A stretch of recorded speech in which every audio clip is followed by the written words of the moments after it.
पार्थाय प्रतिबोधितां भगवता नारायणेन स्वयं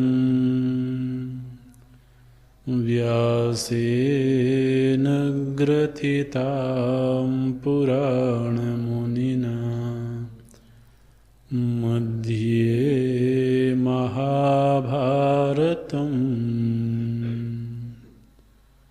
अद्वैतामृतवर्षिणीं भगवतीम् अष्टादशाध्यायिनीम्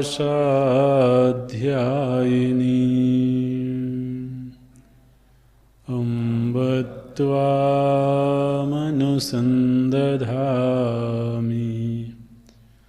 भगवद्गीते भवद्वेषिणी।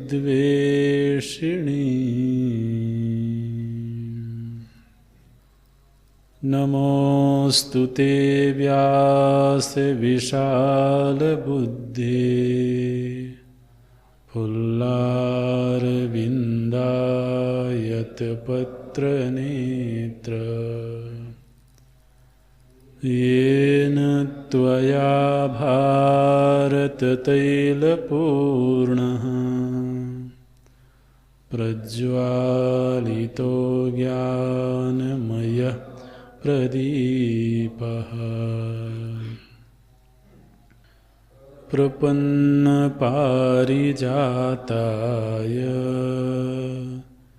स्तोत्रवेत्रैकपाणये ज्ञानमुद्राय कृष्णाय गीतामृतदुहे नमः। सर्वोपनिषदो गावो दोग्धा गोपालनन्दना पार्थो वत्सः सुधीर्भोक्ता दुग्धं गीतामृतं महत्। वसुदेवसुतं देवं कंसचाणूरमर्दनं देवकी परमानन्दं कृष्णं वन्दे जगद्गुरुम्। कृष्णं वन्दे जगद्गुरुम्।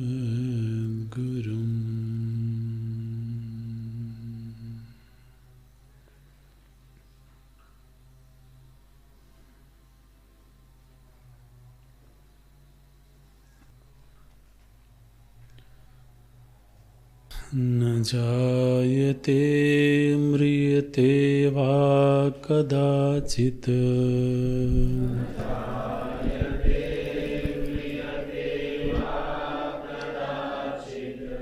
नायं भूत्वा भविता वा न भूयः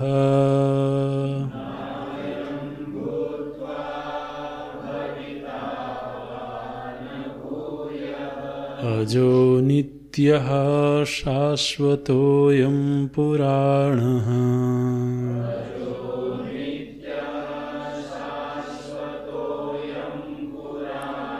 न हन्यते हन्यमाने शरीरे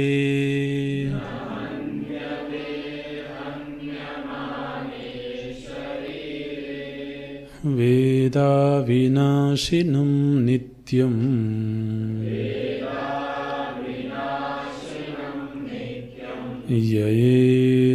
ययेनमजमव्ययम् कथं स पुरुषः पार्थ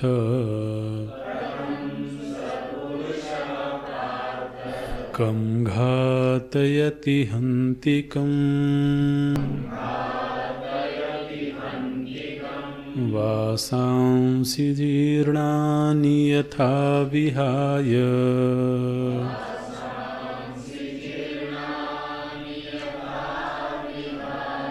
नवानि गृह्णाति नरोपराणि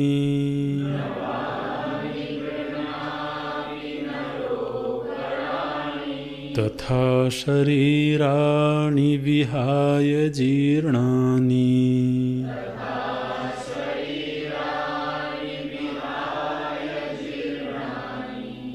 अन्यानि संयाति नवानि देहि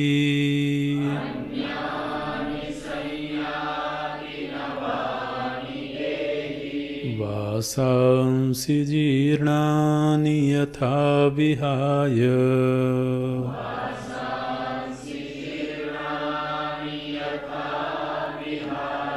नवानि गृह्णाति नरोपराणि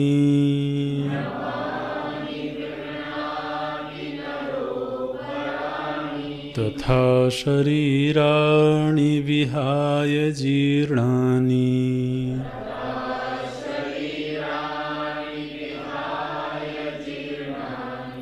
अन्यानि संयाति नवानि देहि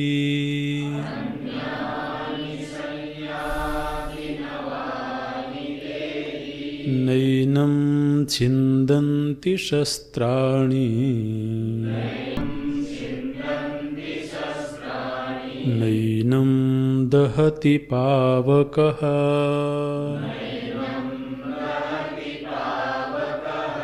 न चैनं क्लेदयन्त्यापः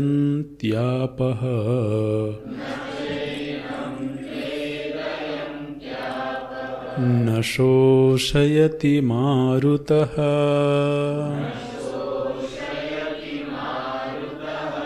नैनं छिन्दन्ति शस्त्राणि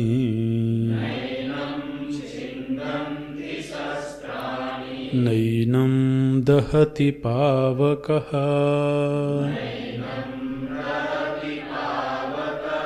न चैनं क्लेदयन्त्यापः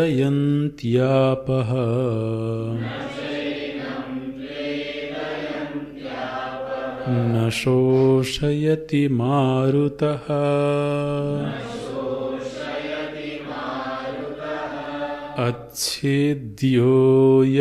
अच्छेद्योऽयमदाह्योऽयम्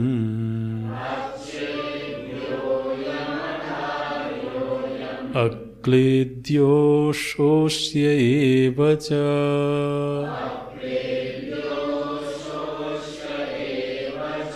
नित्यः सर्वगतः स्थाणुः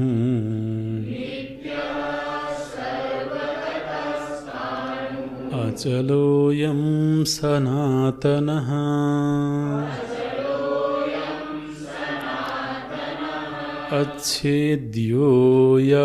अच्छेद्योऽयमदाह्योऽयम्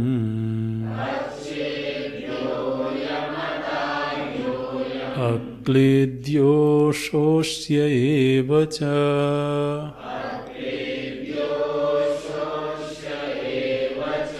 नित्यः सर्वगतः स्थाणुः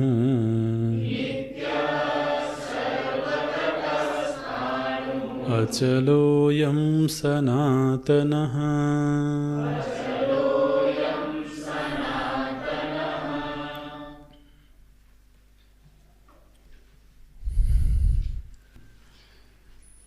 वेद विजानाति अविनाशिनम् अंत्यभाव विकार रहितं नित्यं विपरिणाम रहितं यो वेद इति संबंधः एनं पूर्वेण मंत्रेण उक्तलक्षणम् अजं जन्मरहितम् अव्ययम् अपक्षयरहितम् कथं केन प्रकारेण स विद्वान् पुरुषः अधिकृतः हन्ति हननक्रियां करोति, कथं वा घातयति हन्तारं प्रयोजयति। न कथञ्चित् कञ्चित् हन्ति न कथञ्चित् कञ्चित् घातयति इति।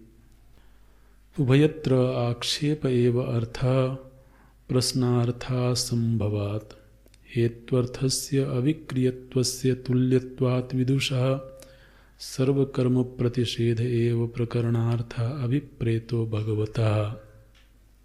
अन्ते हेतु आक्षेप उदाहरणार्थत्वेन विदुषः कं कर्मारम्भे हेतुविशेषं पश्यन् कर्माणि आक्षिपति भगवान् कथं स पुरुषः इति। ननु उक्त एव आत्मनः अविक्रियत्वं सर्वकर्मासंभव कारणविशेषः सत्यम्। उक्तो न तु स कारणविशेषः अन्यत्वात् विदुषः अविक्रियाद् आत्मन इति। न हि अविक्रियं स्थाणुं विदितवतः कर्म न संभवति इति चेत् न विदुषः आत्मत्वात् न देहादिसंघातस्य विद्वत्ता। अतः पारिशेष्यात् असंहत आत्मा विद्वान् अविक्रिय इति तस्य विदुषः कर्मासंभवात् आक्षेपो युक्तः कथं स पुरुषः इति। यथा बुद्ध्याद्याहृतत्य शब्दाद्यर्थस्य अविक्रिय एव सन्न बुद्धिवृत्तिविवेकविज्ञानेन अविद्यया उपलब्धः आत्मा कल्प्यते। एवं एव आत्मानात्मविवेकज्ञानेन बुद्धिवृत्त्या विद्यया असत्यरूपया एव परमार्थतः अविक्रिय एव आत्मा विद्वान् उच्यते। विदुषः कर्मासंभववचनात् यानि कर्माणि शास्त्रेण विधीयन्ते तानि अविदुषो विहितानि इति भगवतो निश्चयः अवगम्यते। ननु विद्या अपि अविदुषः एव विधीयते। विदितविद्यस्य पिष्टपेषणवत् विद्याविधानानर्थक्यात्। तत्र अविदुषः कर्माणि विधीयन्ते न विदुष इति विशेषो न उपपद्यते। न अनुष्ठेयस्य भावाभावविशेषोपपत्तेः अग्निहोत्रादि विध्यर्थज्ञानोत्तरकालम् अग्निहोत्रादि कर्म अनेक साधनोपसंहारपूर्वकम् अनुष्ठेयं कर्ता अहं मम कर्तव्यम् इति एवं प्रकार विज्ञानवतः अविदुषः यथा अनुष्ठेयं भवति न तु तथा न जायते इत्यादि आत्मस्वरूप विध्यर्थज्ञानोत्तरकालभावी किंचित अनुष्ठेयं भवति। किंतु न अहं कर्ता न भोक्ता इत्यादि आत्मैकत्वा कर्तृत्वादि विषयज्ञानात् अन्यत् न उत्पद्यते इति एष विशेष उपपद्यते। यः पुनः कर्ता अहम् इति वेत्ति आत्मानं तस्य मम इदं कर्तव्यम् इति अवश्यं भाविनी बुद्धिः स्यात्। तदपेक्षया सह अधिक्रियते इति तं प्रति कर्माणि स च अविद्वान् उभौ तौ न विजानीतः इति वचनात्। अविशेषितस्य च विदुषः कर्मापेक्षवचनात् कथं स पुरुषः इति। तस्मात् विशेषितस्य अविक्रियात्मदर्शिनः विदुषोः मुमुक्षोश्च सर्वकर्मसन्न्यासे एव अधिकारः। अतएव भगवान् नारायणः सांख्यान् विदुषः अविदुषः च कर्मिणः प्रविभज्य द्वे निष्ठे ग्राहयति। ज्ञानयोगेन सांख्यानां कर्मयोगेन योगिनाम् इति। तथा च पुत्राय आह भगवान् व्यासः द्वाविमावथ पन्थानौ इत्यादि। तथा च क्रियापथश्चैव पुरस्तात् पश्चात् सन्न्यासश्च इति। एतम् एव विभागं पुनः पुनः दर्शयिष्यति भगवान्। अतत्त्ववित्तु अहङ्कारविमूढात्मा कर्ता अहमिति मन्यते, तत्त्ववित्तु न अहं करोमि इति। तथा च सर्वकर्माणि मनसा सन्न्यस्यास्ते इत्यादि। तत्र केचित् पंडितं मन्याः वदन्ति जन्मादिषड्भावविक्रियारहितः अविक्रियः अकर्ता एकः अहम् आत्मा इति न कस्यचित् ज्ञानम् उत्पद्यते यस्मिन् सति सर्वकर्मसन्न्यास उपदिश्यते न जायते इत्यादि शास्त्रोपदेशानर्थक्यात्। यथा च शास्त्रोपदेशसामर्थ्यात् धर्मास्तित्वविज्ञानं कर्तुः च देहान्तरसम्बन्धिज्ञानं च उत्पद्यते, तथा शास्त्रात् तस्य एव आत्मनः अविक्रियत्व अकर्तृत्वैकत्वादि विज्ञानं कस्मात् न उत्पद्यते इति पृष्टव्याः। कर्ण अगोचरत्वात् इति चेत् न मनसैवानुद्रष्टव्यम् इति श्रुतेः। शास्त्राचार्योपदेश शमदमादि संस्कृतं मन आत्मदर्शने करणम्। तथा च तदधिगमाय अनुमाने आगमे च सति ज्ञानं न उपपद्यते इति साहसमेतत्।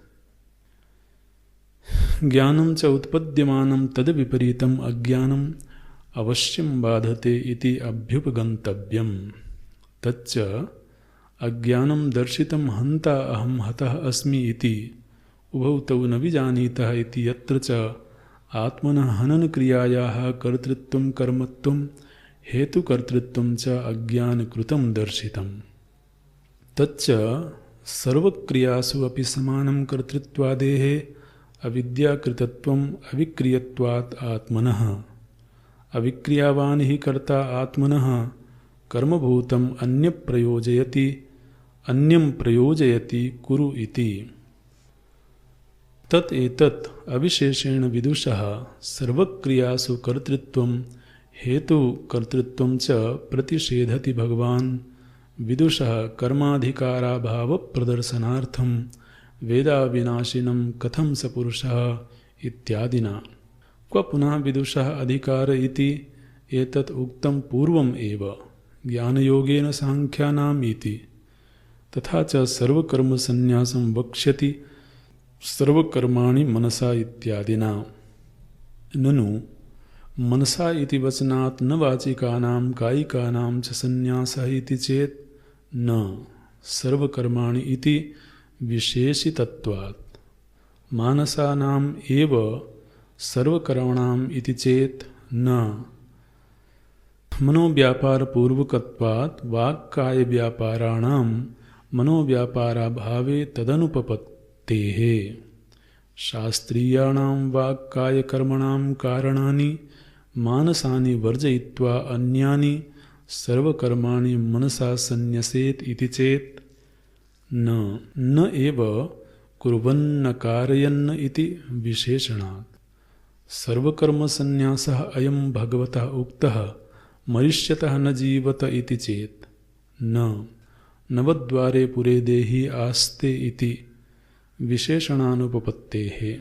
न हि सर्वकर्मसन्न्यासेन मृतस्य तद्देहे आसनं संभवति अकुर्वतः अकारयतश्च। देहे सन्न्यस्य इति सम्बन्धः न देहे आस्ते इति चेत् न सर्वत्र आत्मनः अविक्रियत्वावधारणात् आसनक्रियायाः च अधिकरणापेक्षत्वात् तदनपेक्षत्वात् च सन्न्यासस्य सन् पूर्वः तु न्यासशब्द इति त्यागार्थो न निक्षेपार्थः। तस्मात् गीताशास्त्रे आत्मज्ञानवतः सन्न्यासे एव अधिकारः न कर्मणि इति तत्र तत्र उपरिष्टात् आत्मज्ञानप्रकरणे दर्शयिष्यामः। प्रकृतं तु वक्ष्यामः तत्र आत्मनः अविनाशित्वं प्रतिज्ञातं तत् किम् इव उच्यते। वासांसि वस्त्राणि जीर्णानि दुर्बलतां गतानि यथा लोके विहाय परित्यज्य नवानि अभिनवानि गृह्णाति उपादत्ते नरः पुरुषः अपराणि अन्यानि यत्तथा तद्वत् एव शरीराणि विहाय जीर्णानि अन्यानि संयाति संगच्छति। नवानि देहि आत्मा पुरुषवत् अविक्रिय एव इत्यर्थः। कस्मात् अविक्रिय एव इति आह। एनं प्रकृतं देहिनं न छिन्दन्ति शस्त्राणि निरवयवत्वात् न अवयवविभागं कुर्वन्ति शस्त्राणि अस्यादीनि। तथा न एनं दहति पावकः अग्निः अपि न भस्मीकरोति। तथा न एनं क्लेदयन्ति आपः अपां हि सावयवस्य वस्तुनः आर्द्रीभावकरणेन अवयवविश्लेषापादने सामर्थ्यं तद् न निरवयवे आत्मनि सम्भवति। तथा स्नेहवद् द्रव्यं स्नेहशोषणेन नाशयति वायुः एनं स्वात्मानं न शोषयति मारुतः अपि। आत्मवस्तु पर चिंतन करते हुए वो भगवान बोलते हैं, यह जो आत्म तत्व है यह देश काल और वस्तु त्रिविध परिच्छेद शून्य है, ऐसा हमको बोध प्राप्त होना चाहिए। और जो त्रिविध परिच्छेद शून्य आत्मसत्ता है, चूँकि तद व्यतिरिक्त अन्य का अभाव है, इसलिए वह अन्य का प्रतियोगी नहीं है। जो प्रकृति है वह तो समसत्ताक नहीं होने की वजह से आत्मा में वस्तु परिच्छेद का हेतु नहीं बन सकती है। ये निर्णय हमको प्राप्त होना चाहिए। और इन्हीं विचारों का निगमन करते हुए तो 21वें श्लोक में भगवान बोलते हैं, यह वेद जो ऐसा जानता है, एवं वेद इस तरह से जानता है, एनम एनम एवं वेद इस आत्मवस्तु को इस तरह से जानता है। किस तरह से जानता है? बोले अविनाशिनम नित्यम अजम अव्ययम। अविनाशिनम वेद, अविनाशिनम का अर्थ होगा सर्वाधिष्ठान रूपम। इस पूरे चिंतन में इन शब्दों का अर्थ क्या निष्पन्न हुआ है? अविनाशी वह है जो सर्व का अधिष्ठान है। तो 17वें मंत्र में जो अविनाशी पद की व्याख्या हुई है, अविनाशी तो तद विद्धि येन सर्वमिदं ततम्। तो इससे अविनाशी शब्द जब भी आत्मा के संदर्भ में आवे तो तुरंत ही हमारे ध्यान में यह बात आनी चाहिए कि भगवान आत्मा को सर्वाधिष्ठान के रूप में दिखाना चाहते हैं। तो जब इन शब्दों का प्रयोग हो तो हम भी केवल शब्द बोल दें, उससे काम नहीं बनेगा। हमें उन शब्दों की व्याख्या करनी होगी, हमें आना चाहिए। तो जैसे अगर निरवयव शब्द बोला गया तो उसकी व्याख्या हमको मालूम होनी चाहिए, अन्यथा तो इस प्रसंग में वही शब्द बार बार दोहराए जाते हैं, ऐसा मन में भाव आता है। और हर श्लोक की अपनी व्याख्या है। यहाँ पर पुनरुक्ति दोष नहीं है। भगवान भाष्यकार जी ने स्वयं ही एक श्लोक के भाष्य में ये बात कही है कि कोई यह न समझ कि इसमें पुनरुक्ति दोष है। पुनरुक्ति दोष समझते हैं ना आप? एक ही बात को बार बार कहना, उसको पुनरुक्ति दोष बोलते हैं। ऐसा पुनरुक्ति दोष से युक्त भगवान की वाणी नहीं है। भगवान हर गीत में कुछ कहना चाहते हैं, हर वक्तव्य में, हर वाक्य में कुछ कहना चाहते हैं। तो वो हर श्लोक, हर पद की व्याख्या हम कर सकें, ये हमको सीखना होगा। जैसे इस श्लोक में 4 पद आए, एनम आत्मानं वेद, आत्मा को जानता है। किस रूप में जानता है? बोले अविनाशिनम। तो जैसे ही अविनाशी कहा जाए तो ध्यान में आवे कि आत्मा सर्व का अधिष्ठान है, इस रूप में आत्मा को जानता है। फिर बोले नित्यम। नित्यम से तो उन्होंने क्या निषेध किया? बोले यह प्रवाही नहीं है। क्योंकि प्रवाही नित्यता भी एक चीज होती है। जगत के विषय में ये कहा जाता है कि जगत नित्य तो है, लेकिन प्रवाही नित्य है। तो प्रवाही नित्यता की तरह से आत्मा की नित्यता नहीं है। तीसरा शब्द दिया गया अजम। यह अज है। अज है का अर्थ है वह एक रस है। जन्मादि षड विकारों से रहित, विक्रिया रहित एक रस तत्व है। माने वैसे का वैसा ही है, उसमें कोई न्यूनाधिक्य की संभावना नहीं है। और चौथा शब्द दिया गया अव्ययम। अव्ययम का अर्थ है व्यय जो है वो अंगों में होता है, अवयवों में व्यय होता है। अव्ययम मने वह निरवयव है।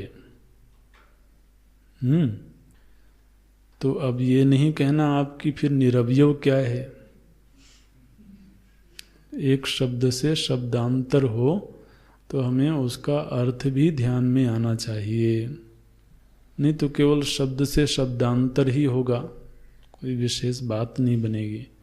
तो चूंकि ये सारे ही शब्द हमारे चिंतित हैं, हमने इन पर चिंतन किया है, इसलिए वो अर्थ स्फुरण होना चाहिए चित्त में। इन चार लक्षणों वाले आत्म तत्व को जो जानता है, भगवान आक्षेप करते हैं कि अर्जुन, ऐसा पुरुष फिर किसी भी क्रिया का कर्ता, कर्म या कारयिता कैसे बन सकता है? कथम पार्थ, ये एक तरह से आक्षेपी प्रश्न है। कथम पार्थ ऐसे बोलते हैं ना, ऐसा कैसे हो सकता है? तो जो आत्मा को इस रूप में जानता हो, हे पार्थ, कथम स पुरुषः, वह पुरुष फिर कम घातयति हन्ति कम। तो यहाँ पर तीन बातों का निषेध किया भगवान ने। वो कर्ता कैसे बन सकता है, कर्म कैसे बन सकता है, और कारयिता माने प्रेरक कैसे बन सकता है। तो ये आक्षेपी प्रश्न है। माने बात ये है कि जो ऐसी आत्मा को नहीं जानता,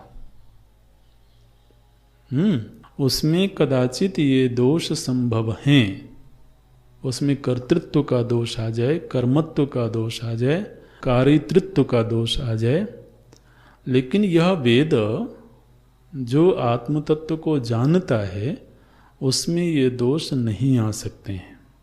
माने इन दोषों के नहीं आने का एक ही हेतु है कि उसे आत्मा के याथात्म्य का ज्ञान है।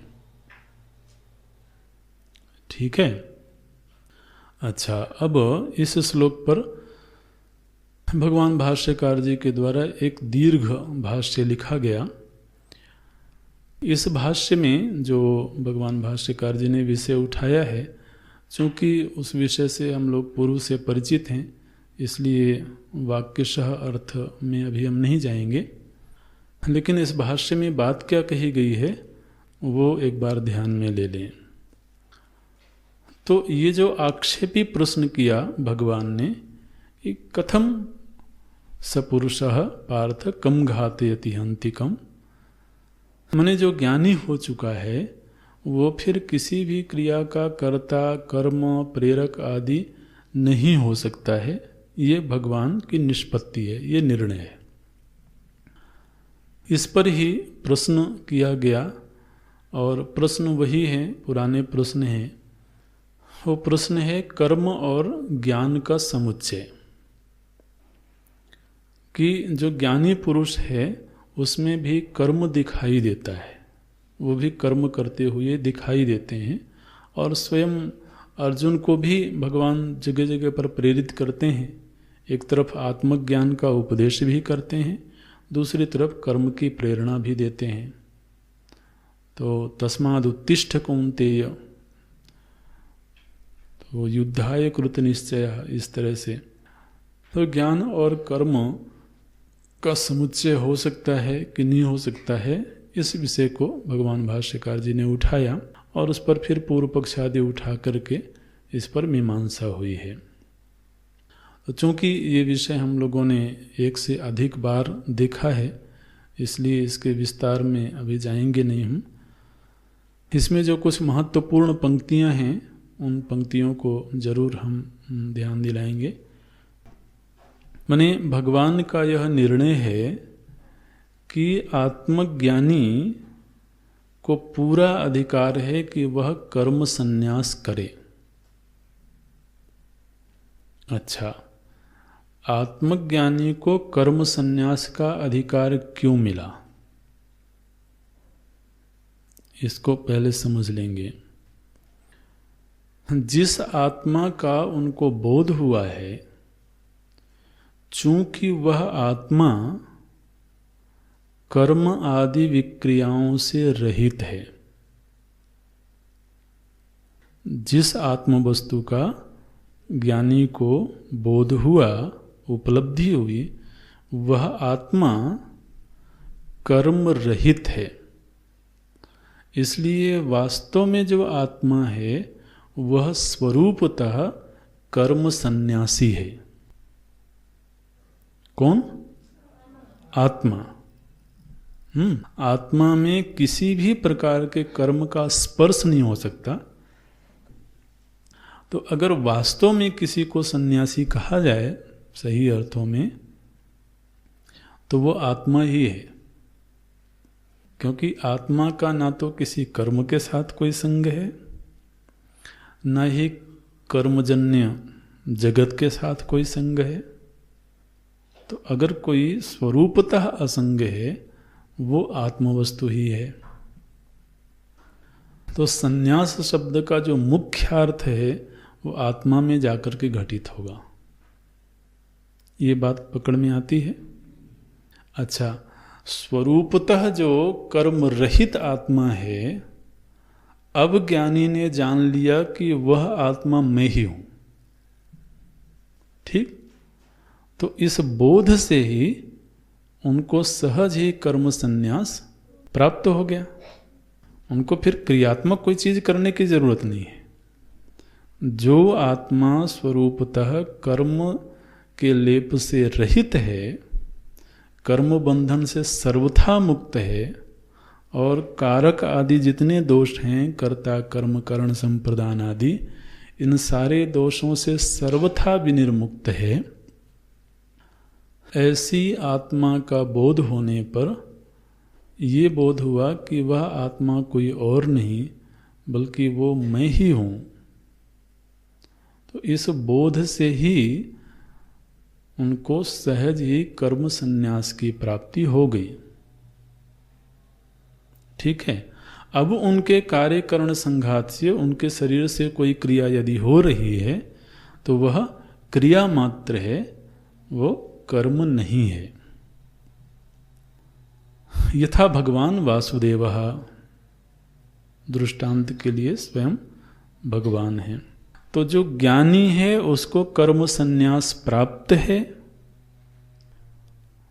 एक तो ये निर्णय भगवान भाष्यकार जी ने दिया। दूसरा, जो अभी ज्ञानी नहीं है लेकिन मुमुक्षु है, लेकिन जिज्ञासु है, और किसका जिज्ञासु है? उसी आत्म तत्व का जो आत्म तत्व कर्म रहित है। तो ऐसे स्वरूपतः संन्यास रूप जो आत्मा है, उस आत्मा का जो जिज्ञासु है, उस जिज्ञासु को भी कर्म संन्यास का अधिकार दिया गया। ये ये प्रतिपादन तो इस भाष्य में भगवान भाष्यकार जी ने किया। और चूंकि ये भगवान भाष्यकार का अपना कह सकते हैं, लेकिन ये विषय स्वयं भगवान गीता जी में आगे जगह जगह पर उठाएंगे, जहाँ पर विद्वत संन्यास और अविद्वत संन्यास इस तरह से विभाग करके दिखाए गए हैं। तो वो आगे 4, 5वें अध्यायों में वो प्रकरण आएंगे, तो वहाँ देखेंगे हम लोग। यहाँ पर जो कुछ पंक्तियाँ हैं बड़े महत्व की हैं, वो ज़रूर देखना चाहिए। 44वें पृष्ठ पर तो एक शब्द की परिभाषा भगवान भाष्यकार जी ने करी। बोलते हैं कि विद्वान कौन है, विद्वान किसको कहा जाए। ये एक प्रश्न उठा कि विद्वान किसको कहना चाहिए। शरीर को विद्वान कह नहीं सकते,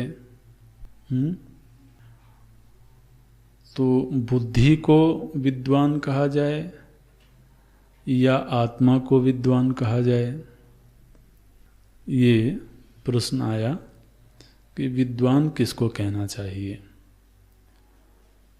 विद्वान माने आत्मज्ञानी, ठीक है ना। आत्मा को आत्मज्ञानी कहा जाए क्या?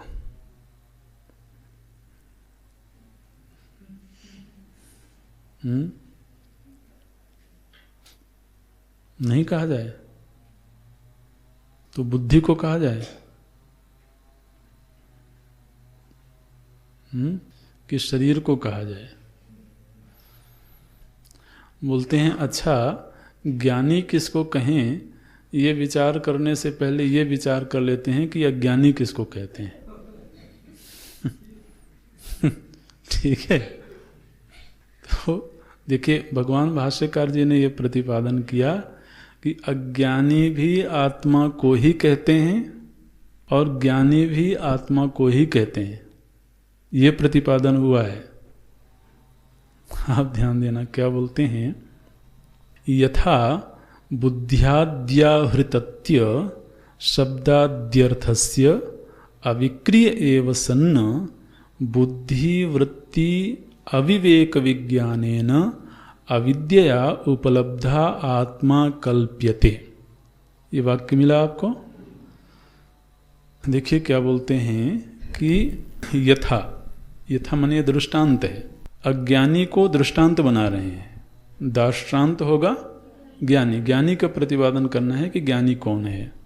तो पहले अज्ञानी की व्याख्या करते हैं। बोले यथा बुद्ध्यादि आहृतत्य, बुद्धि आदि के द्वारा आहृत किए हुए माने लाए हुए, क्या बोले, शब्दाद्यर्थस्य, शब्द आदि विषयों को, अर्थ माने विषय। तो शब्द आदि विषयों को कौन लेकर के आया? बोले बुद्धि लेकर के आई। इंद्रियों का सहारा लेकर के बुद्धि शब्द आदि विषयों को लेकर के आई, और शब्दादि विषयों को ला करके उसने आत्मा के ऊपर आरोपण किया। जो आत्मा स्वरूपतः अविक्रिय है, अविक्रिय एव सन्न, आत्मा जो कि स्वरूपतः अविक्रिय है, उसी आत्मा में बुद्धि वृत्ति अविवेक विज्ञानेन, बुद्धि की वृत्ति का आत्मा के साथ पृथकत्व है, यह ज्ञान नहीं होने की वजह से। इसको समझना, बुद्धि की वृत्ति और आत्मा, वृत्ति आत्मा में नहीं है। वृत्ति माने क्या होता है? व्यवहार। तो व्यवहार बुद्धि में है, आत्मा में नहीं। आत्मा अव्यवहार्य में है। तो बुद्धि की वृत्ति और आत्मा, जहाँ पर वृत्ति में विक्रिया है और आत्मा में अविक्रिय है, इन दोनों के पृथकता का बोध नहीं होने की वजह से हैं ये दोनों पृथक पृथक, लेकिन इन दोनों की पृथकता का बोध नहीं होने की वजह से बुद्धि जब शब्दादि विषयों को लेकर के आई तो इस अज्ञान की वजह से आरोप लगा आत्मा के ऊपर कि आत्मा ने शब्द को सुना, आत्मा ने रूप को देखा। तो अज्ञानी के द्वारा जितने भी क्रियाएं संपन्न हो रही हैं उन सारी ही क्रियाओं का आरोप आत्मा के ऊपर हुआ। किस वजह से? अविवेके ना, ठीक है ना, ऐसे। तो अविवेक की वजह से, और किस किस में अविवेक है वो भी ध्यान में रखना, इन दोनों के अविवेक की वजह से आत्मा के ऊपर आरोप लगा कि आत्मा करता है, भोगता है और अज्ञानी है। अविद्या उपलब्धा आत्मा कल्प्यते, अविद्या के द्वारा आत्मा में ही ये सारी कल्पनाएं हुई। अविद्या थी तो बुद्धि में, और अविद्या जनित विकार थे तो बुद्धि में।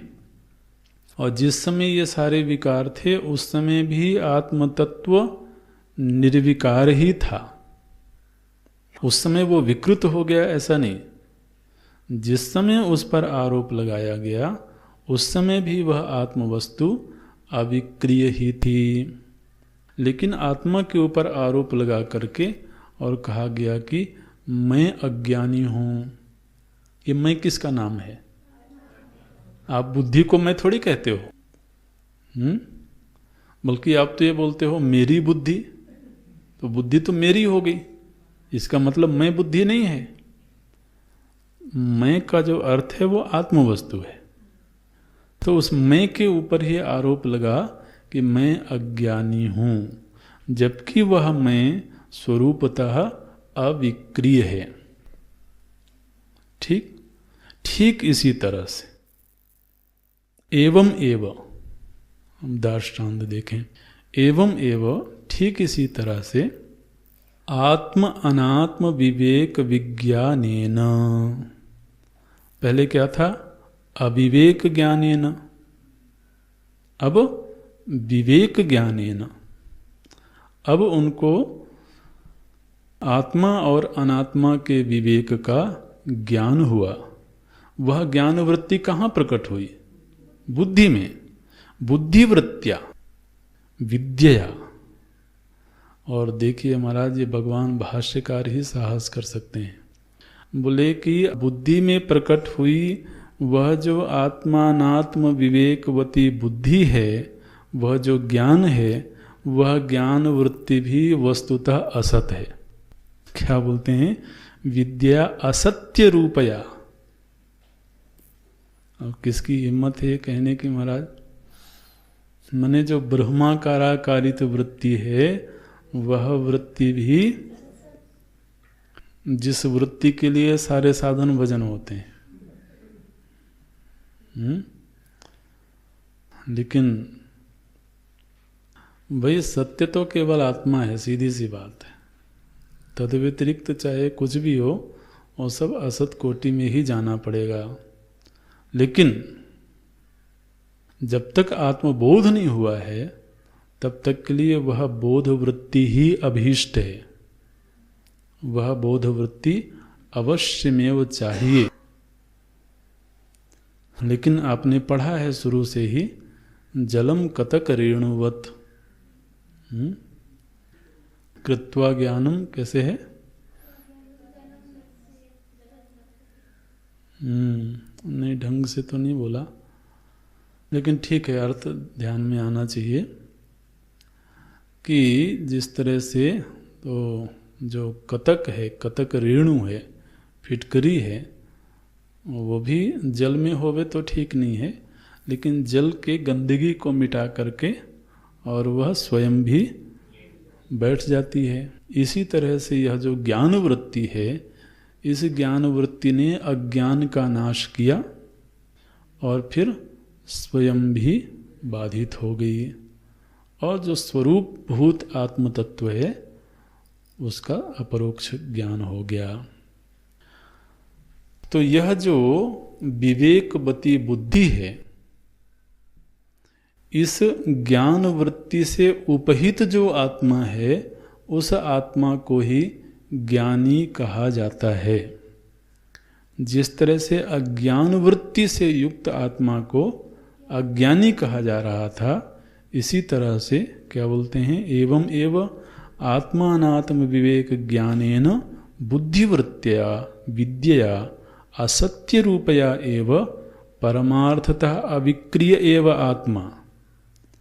हालांकि आत्मा परमार्थतः इस समय भी अविक्रिय ही है, लेकिन बुद्धि में उत्पन्न हुए ज्ञान का उसके साथ आरोप करके आत्मा विद्वान उच्यते, आत्मा को ही विद्वान कहा जाता है। तो जब हम ज्ञानी कहते हैं तो ज्ञानी भी वास्तव में आत्मा को ही कहते हैं, लेकिन आत्मा तो ज्ञान स्वरूप है। तो ज्ञान स्वरूप आत्मा को ज्ञानी क्यों कहते हैं? क्योंकि वह ज्ञान बुद्धि से उपहित है।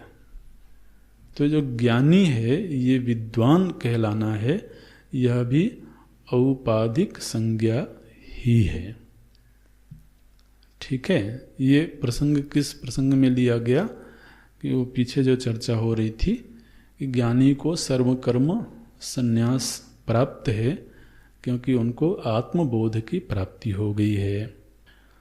अच्छा, आगे फिर एक पंक्ति है, आगे चल के 45वें पृष्ठ पर मध्य में ही एक वाक्य है, तस्मात् विशेषितस्य अविक्रियात्मदर्शिनः विदुषः मुमुक्षोः च सर्वकर्म संन्यासे एव अधिकारः। इस पर हम बोल चुके हैं, आप केवल वाक्य देख लें। तस्मात्, इसलिए बीच में कुछ चिंतन हुआ है, उसका निर्णय देते हैं। विशेषितस्य अविक्रियात्मदर्शिनः, जो अविक्रिय आत्मा है, ऐसे अविक्रिय आत्मा का दर्शन करने वाले जो विद्वान हैं, उनको तो सर्वकर्म संन्यास प्राप्त है। लेकिन देखिए एक शब्द जोड़ दिया प्रभु जी ने, मुमुक्षोः च। विदुषः तो सर्वकर्म संन्यासे एव अधिकारः, विद्वान को तो सर्वकर्म में संन्यास अधिकार प्राप्त हो गया, लेकिन मुमुक्षोः च, मुमुक्षु को भी वो अधिकार शास्त्र देते हैं।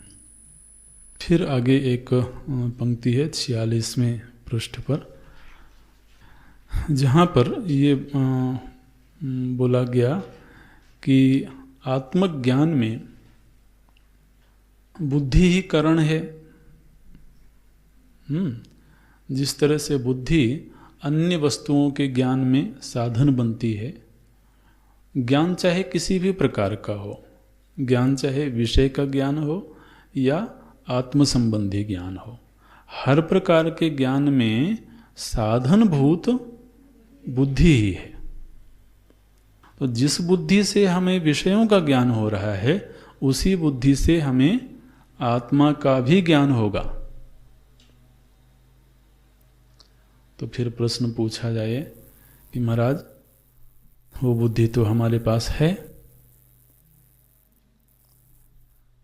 क्योंकि अब अगर ये होता कि आत्मज्ञान के लिए कहीं और से बुद्धि लानी पड़ेगी, कोई नई चीज़ लानी पड़ेगी, तो ठीक है, उसके लिए हम प्रयत्न करते।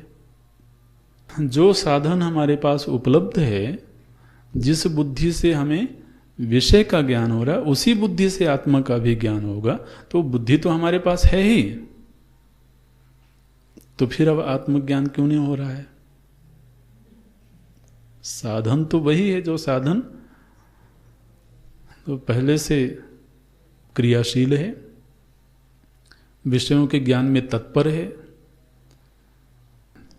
तो उसी बुद्धि के सहारे ही यदि बोध प्राप्त होगा, तो फिर बोध प्राप्त क्यों नहीं हो रहा है? भगवान भाष्यकार बोलते हैं, निश्चित रूप से कोई अन्य बुद्धि नहीं लानी है, उसी बुद्धि से हमें बोध प्राप्त होगा, लेकिन उस बुद्धि को थोड़ा अच्छे अच्छे कपड़े पहनाने पड़ेंगे उसको थोड़ा उसका श्रृंगार करना पड़ेगा, ऐसे बोलते हैं। देखिए वाक्य है बीच में, शास्त्राचार्योपदेश, ये वाक्य मिला, शास्त्राचार्योपदेश शमदमादि संस्कृतम मन आत्मदर्शने करणम, एक वाक्य है, इसको अंडरलाइन करके रखना। बोले मन ही आत्मदर्शन में करण बनता है, मन ही आत्मदर्शन में साधन बनता है, कोई और चीज नहीं।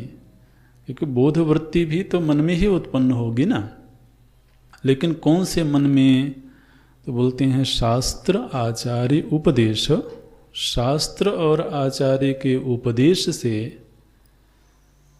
जिस मन में शम दम आदि सद्गुणों का संचय हो गया है।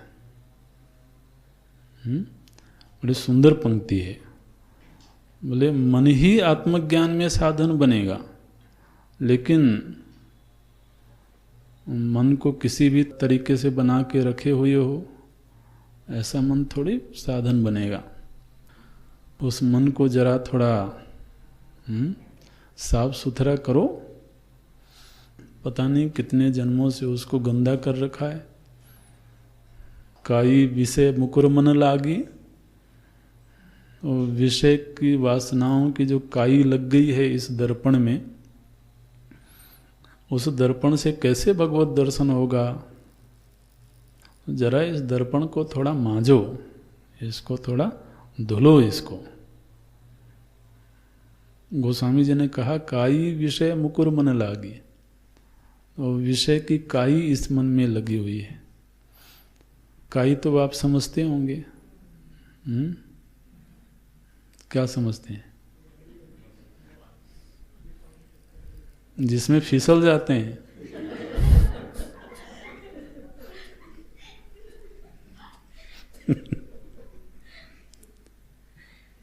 तो आप समझते कि जो काई मन में लगी है ना, आदमी फिसल जाता है।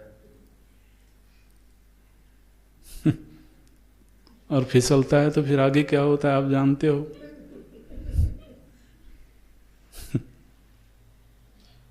तो मन में लगी हुई काई भी महाराज पता नहीं कहाँ फिसला दे, और फिर सिर टूटेगा कि पैर टूटेगा भगवान जाने। बोले ऐसी काई लगी हुई मन से अगर तुम चाहो कि मुझे आत्मज्ञान हो जाए, होगा तो मन से ही, लेकिन उसको जरा थोड़ा मांझो, उसको धुलो जरा। बोलते हैं शास्त्राचार्योपदेश शमदमादि संस्कृतम, उसको संस्कृत किया गया, संस्कारित किया गया। संस्कृतम मन आत्मदर्शने करणम। तो इस तरह से ये हम अगले श्लोक में चलते हैं। ये इस पूरे भाष्य में जो मीमांसा हुई है, जो चर्चा हुई है, आप अंतिम वाक्य देखें तो उससे आपको पूरी चर्चा का एक संक्षेप मिल जाएगा। चर्चा तो वैसे हम कर चुके हैं। बोलते हैं तस्मात् गीता शास्त्रे, ये निर्णय वाक्य है इस मीमांसा का। तस्मात् गीता शास्त्रे आत्मज्ञानवतः संन्यासे एव अधिकारः, जो आत्मज्ञानी हैं उनका संन्यास में ही अधिकार है, न कर्मणि, कर्म में नहीं। इति तत्र तत्र उपरिष्टात् आत्मज्ञान प्रकरणे दर्शयिष्यामः। तो जहाँ जहाँ कहीं आत्मज्ञान का प्रकरण आएगा वहाँ हम आगे भी आपको दिखाएंगे। अच्छा, अब 22वां जो श्लोक है, ये 22वां और 23वां श्लोक वैसे तो समाज में बहुत प्रचलित हैं, लेकिन श्लोक ही प्रचलित हैं। उनका अर्थ कितना समझते हैं ये कहना बड़ा मुश्किल है। तो गाहे बगाहे लोग बोल देते हैं, नैनम छिंदन्ति शस्त्राणि नैनम दहति पावक। तो और इन श्लोकों का कई बार अर्थ का अनर्थ भी करते हैं लोग। भगवान क्या बोलते हैं यहाँ पर, एक दृष्टांत देते हैं पहले, फिर दार्ष्टान्त बताते हैं। तो बोले कि यथा नरः, आप शब्दों को देखना, यथा नरः जीर्णानि वासांसि विहाय। नर, नर माने मनुष्य। तो जैसे मनुष्य जीर्णानि वासांसि विहाय, पुराने वस्त्रों को त्याग करके, फिर अपराणि नवानि वासांसि गृह्णाति। अपराणि माने अन्य, दूसरे, नवानि नए वस्त्रों को ग्रहण करता है। तो वासांसी दोनों के साथ, दोनों वाक्यों के साथ जुड़ेगा। पहले नरह, नरह तो ये कर्ता हो गया, नरह मिला ना आपको। नरह यथा, तो यथा दृष्टांत के संदर्भ में है, यथा नरह, तो जीर्णानि वासांसि विहाय, पुराने वस्त्रों को छोड़ दिया। फिर अपराणि माने जो दूसरे हैं, कैसे, नवानि वासांसि गृह्णाति, नवीन वस्त्रों को धारण करता है। तथा, ये दृष्टांत हो गया। अब दार्ष्टान्त में आते हैं। तथा, ठीक ऐसे ही देही। अब यहाँ नर की जगह कौन है, देही। इसी तरह से यह जो देही है, यह जीर्णानि शरीराणि विहाय, पुराने हो गए शरीर को छोड़ करके, फिर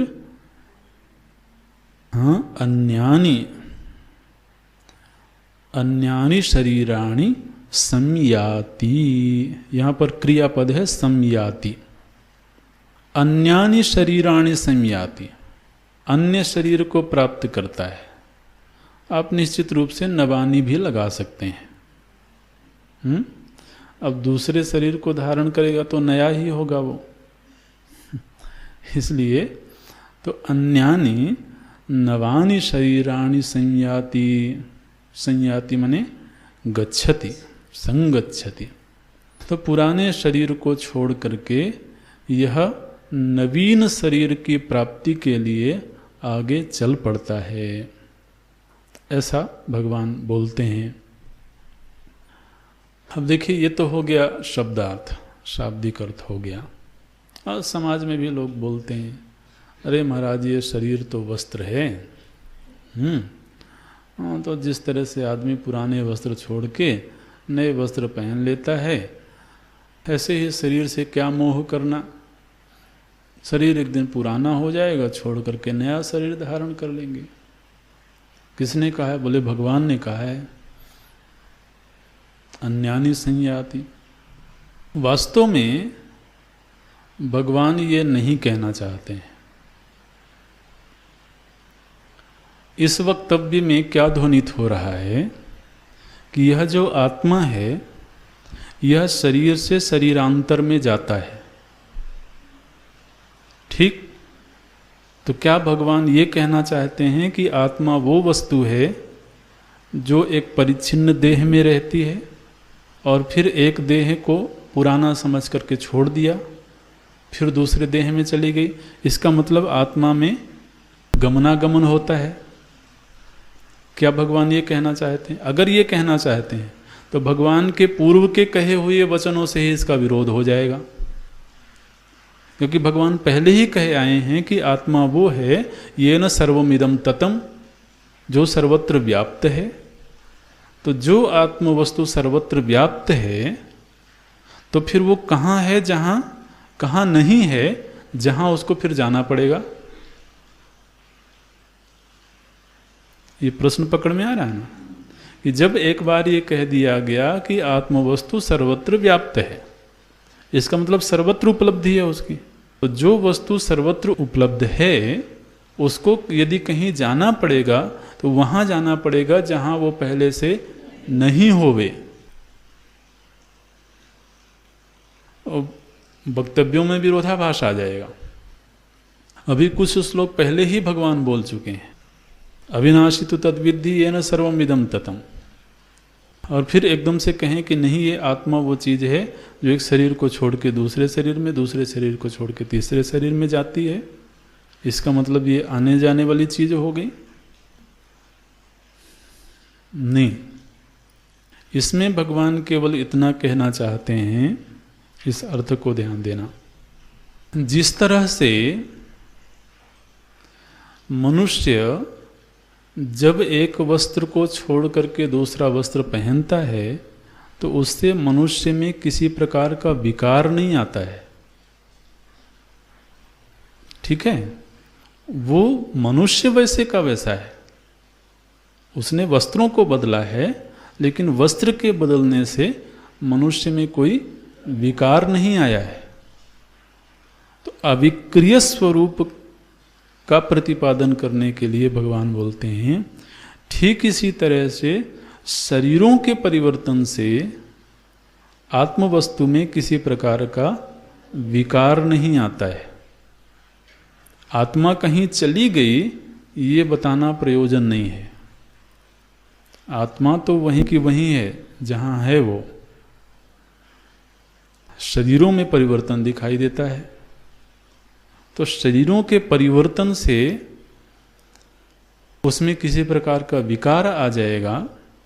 इस विकारित्व का निषेध करने के लिए भगवान ये वस्त्र आदि का दृष्टांत देते हैं। आप देखिए इस भाष्य की अंतिम पंक्ति क्या बोलते हैं, देहि आत्मा पुरुषवत अविक्रिय एव। जिस तरह से पुरुष वस्त्र बदल जाने से विक्रियावान नहीं हुआ है, ठीक इसी तरह से यह जो आत्म तत्व है यह विक्रिया रहित है। आत्मा पुरुषवत अविक्रिय एव इत्यर्थः। इस बात को ध्यान में रखना कि यहाँ भगवान तो गमनागमन नहीं बताना चाहते हैं। समाज में यही चर्चा होती है, वो तो एक शरीर छोड़ के दूसरे में चला गया, दूसरा छोड़ के तीसरे में चला गया। नहीं, आत्मा के संदर्भ में वो बात नहीं है। गमनागमन यदि आप कहना ही चाहें तो वो होता है सूक्ष्म शरीर का, ठीक है। तो बोलते हैं आत्मा पुरुषवत अविक्रिय एव इत्यर्थः। अच्छा, फिर अगले श्लोक में भी निर्विकारता का ही प्रतिपादन करते हैं भगवान। कस्मात् अविक्रिय एव इति आह। वो अविक्रिय कैसे है, बोले नैनम छिन्दन्ति शस्त्राणि नैनम दहति पावकः न च एनम क्लेदयन्ति आपः न शोषयति मारुतः। एनम आत्मानम, ये एनम तो सर्वनाम हर जगह भगवान जोड़ रहे हैं। बोलते हैं एनम शस्त्राणि न छिन्दन्ति।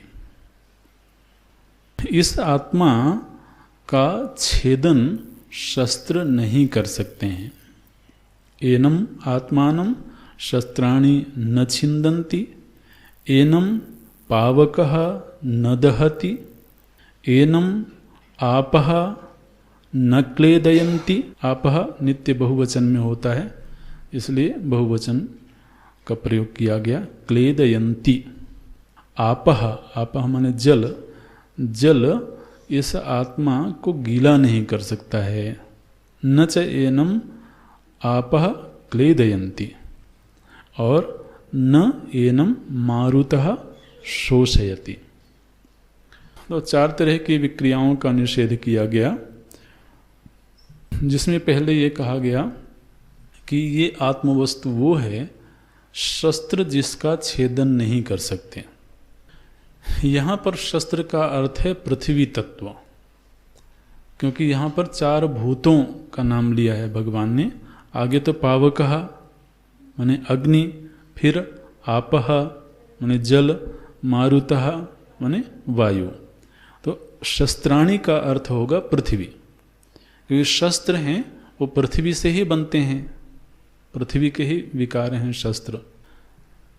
इसलिए तो अब ये कैसे कहा जाए कि पृथ्वी तो इस आत्मा को मारती नहीं है, ये वाक्य नहीं बनेगा ना।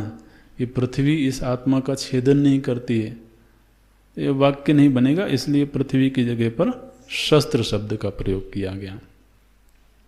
तो वाक्यार्थ तो इतना है कि इस आत्मवस्तु का पृथ्वी के द्वारा कोई हनन नहीं हो सकता है, अग्नि के द्वारा इसका दहन नहीं किया जा सकता है, जल के द्वारा इसको गीला नहीं किया जा सकता है, और वायु के द्वारा इसको सुखाया नहीं जा सकता है। ये चारों ही तरह की क्रियाएं किसी को नष्ट करने में समर्थ हैं। जैसे शस्त्र से किसी को मार दिया गया तो नष्ट हो गया, अग्नि के द्वारा किसी को जला दिया गया तो वो नष्ट हो गया, जल के द्वारा किसी को गीला कर दिया गया तो लंबे समय तक जब वो गीला रहता है तो धीरे धीरे करके नष्ट हो जाता है। और वायु के द्वारा किसी को सुखा दिया जाए तो पत्ता सूख गया तो धीरे धीरे करके नष्ट हो जाएगा। अब ये जो चारों ही महाभूत हैं ये आत्म तत्व को नष्ट करने में समर्थ नहीं है। इसमें सिद्धांत ये है कि जो कार्य होता है वो अपने कारण का नाश नहीं कर सकता। कार्य अपने कारण में किसी प्रकार का विकार उत्पन्न नहीं कर सकता है। तो अब ये सारे के सारे जो चारों महाभूत हैं वो आत्मा के कार्य हैं, आत्मा इन चारों का कारण है। तो जो कार्य रूप महाभूत हैं वो अपने कारण रूप आत्मा में किसी प्रकार का विकार उत्पन्न नहीं कर सकते। आप इस कार्य कारण परंपरा से यदि देखें तो पृथ्वी जल का कार्य है, तो पृथ्वी जल को नष्ट नहीं कर सकती। पृथ्वी से बने हुए जो अस्त्र शस्त्र हैं ये अस्त्र जल को काट सकते हैं क्या? जल को मार सकते हैं? नहीं मार सकते। तो पृथ्वी अपने सीधा जो कारण है उसका जल, उस जल में ही कोई विकार उत्पन्न नहीं कर सकती पृथ्वी। तो फिर आत्मा तो और भी पीछे पीछे का कारण है। इसी तरह से जल का कारण है अग्नि। आप ये मत कहना कि जल तो अग्नि को बुझा देती है। वो जो अग्नि विशेष है उसको जल बुझा दे चाहे, लेकिन अग्नि वास्तव में केवल उसी को नहीं बोलते हैं। अग्नि माने जो ताप है, अग्नि जल से ज़्यादा व्यापक है। कारण जो होता है वो अपने कार्य से ज़्यादा व्यापक होता है। जैसे जल पृथ्वी से ज़्यादा व्यापक है। जल का मतलब जो समुद्र में जल है उतना ही जल नहीं समझना। जल का विस्तार पृथ्वी से कई गुना है। ठीक है, आप बोलते हैं धरती के ऊपर जलवायु है, जलवायु बोलते हैं ना, बोले जलवायु बदलना है। जलवायु माने क्या? जल और वायु, इन दो शब्दों से मिलकर के शब्द बने जलवायु। वातावरण को बोलते हैं जलवायु। जलवायु माने क्या? ये जो वातावरण है हमारे आपके बीच में, इसमें जल भी है और वायु भी है, केवल वायु नहीं है। वायु में जल की कमी होने लगती है तो वायु हमारा सुखाने लगता है। तो उसमें जो आर्द्रता है वो जल की वजह से है। तो जल का विस्तार पृथ्वी से ज़्यादा है। इसी तरह से अग्नि का विस्तार जल से ज़्यादा है। तो जो ताप रूप अग्नि है, और दूसरा यत्र यत्र रूपः तत्र तत्र वह्नि, जहां जहां रूप है, क्योंकि रूप किसका गुण है? अग्नि का। तो जहां जहां रूप है वहां वहां अग्नि को होना चाहिए। तो चंद्रमा में रूप है, इसका मतलब चंद्रमा में भी अग्नि है। यहां तक कि जल में भी जो रूप है वो अग्नि की वजह से ही है। तो ऐसे अग्नि तत्व को जल तो गीला करने में समर्थ नहीं है। तो मैंने सिद्धांत ये है कि जो कार्य होता है वो अपने कारण में किसी प्रकार का विकार उत्पन्न नहीं कर सकता है। इस अर्थ का संकेत करने के लिए भगवान बोलते हैं नैनम छिंदन्ति शस्त्राणि नैनम दहति पावकः न च एनम क्लेदयन्ति आपः न शोषयति मारुता। इस श्लोक को पढ़ते हुए ध्यान में आना चाहिए कि आत्मा वो वस्तु है जो इन चारों ही भूतों का कारण है, जो इन चारों ही भूतों में व्याप्त है। ऐसे इसी वाक्य को एक तरह से निगमन करते हुए बोलते हैं चूंकि आत्मा ऐसा है, कैसा?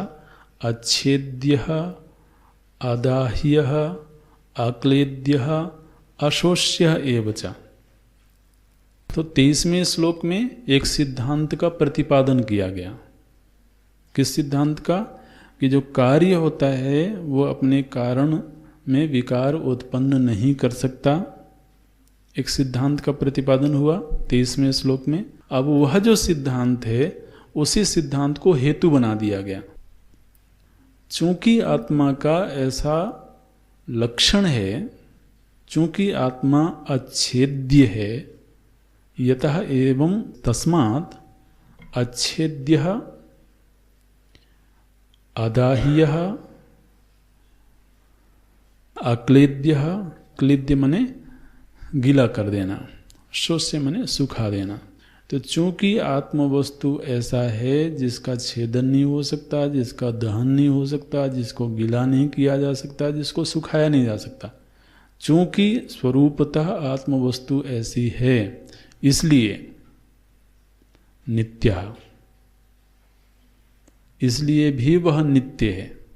आप देखिए अविनाशिता, सत्य, नित्यता का प्रतिपादन कितने तरीके से भगवान करते हैं, कितने दृष्टांतों के द्वारा, कितने हेतुओं के द्वारा। चूंकि आत्मा का ऐसा स्वभाव है इसलिए वह नित्य है। नित्यः सर्वगतः स्थाणुः अचलः अयं सनातनः।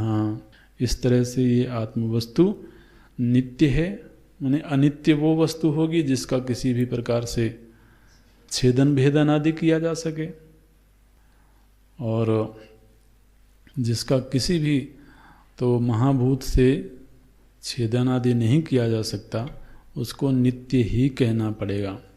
नित्यः सर्वगतः, सर्व कारणत्वात्, सर्व का कारण होने के नाते वह सर्वगत है, सर्व का अधिष्ठान होने के नाते स्थाणु, स्थाणु है।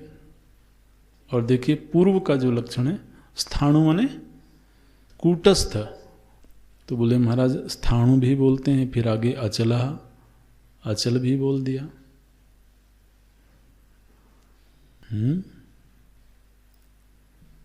तो ये तो अर्थ साम्यता मालूम पड़ती है, लेकिन अर्थ साम्यता नहीं है। अभी हमको पृथ्वी क्या कैसी लगती है? स्थिर मालूम पड़ती है, स्थिर मालूम पड़ती है ना, स्थिर रहते हुए भी चल रही है। वैज्ञानिकों ने कहा चल रही है। तो एक तरफ स्थिर भी मालूम पड़ रही है और दूसरी तरफ चल भी रही है। तो कोई चीज स्थिर मालूम पड़ते हुए भी किसी व्यापक दृष्टि से ऐसा लग सकता है कि उसमें विस्तार हो रहा है, उसमें किसी तरह का चलन हो रहा है। तो दोनों तरफ से उस अर्थ को सिद्ध करते हैं। ना केवल वह स्थिर है बल्कि व्यापक दृष्टि से भी देखा जाए तब भी उसमें किसी प्रकार की चलायमानता नहीं है। स्थाणु अचलः अयम सनातनः, सनातन का अर्थ होता है चिरंतन। वह चिरंतन है, माने उसका कोई और कारण नहीं है। सनातन शब्द का अर्थ यही होता है। आप सनातन धर्मावलंबी हैं। सनातन धर्म का मतलब क्या होता है?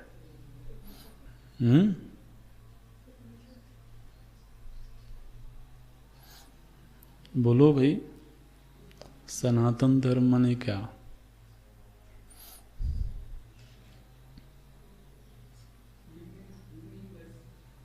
हाँ,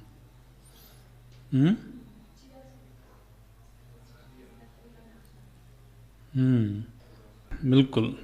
जिसका कोई कर्ता नहीं है, एक ऐसा धर्म है और एकमात्र ऐसा धर्म है, ये बोलना ज़्यादा ठीक है। एकमात्र ऐसा धर्म है जिसका कोई कर्ता नहीं है, इसलिए वो सनातन है। नहीं तो हर धर्म के कोई प्रवर्तक हैं, यहाँ कोई प्रवर्तक नहीं है, बल्कि दूसरे दूसरे धर्मों के जो प्रवर्तक हैं वो भी इसी धर्म से गए होंगे कभी ना कभी।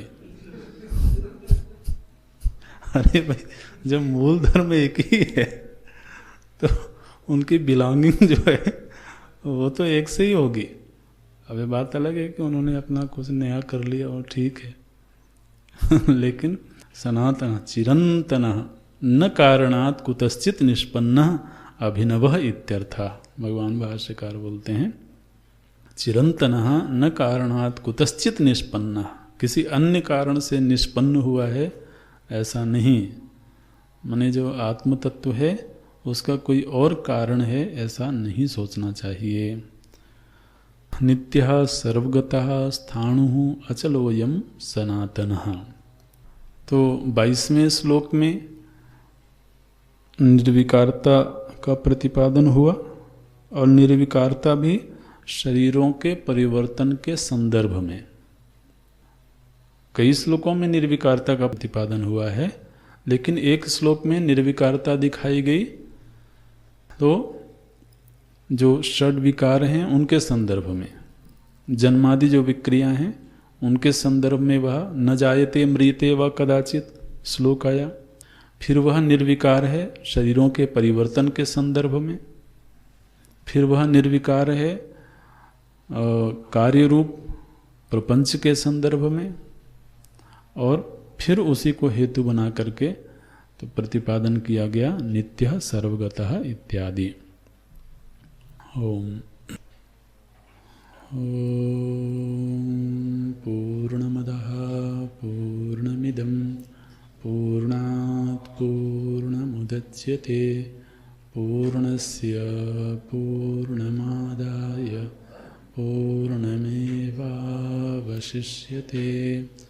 ओम शांति शांति शांति।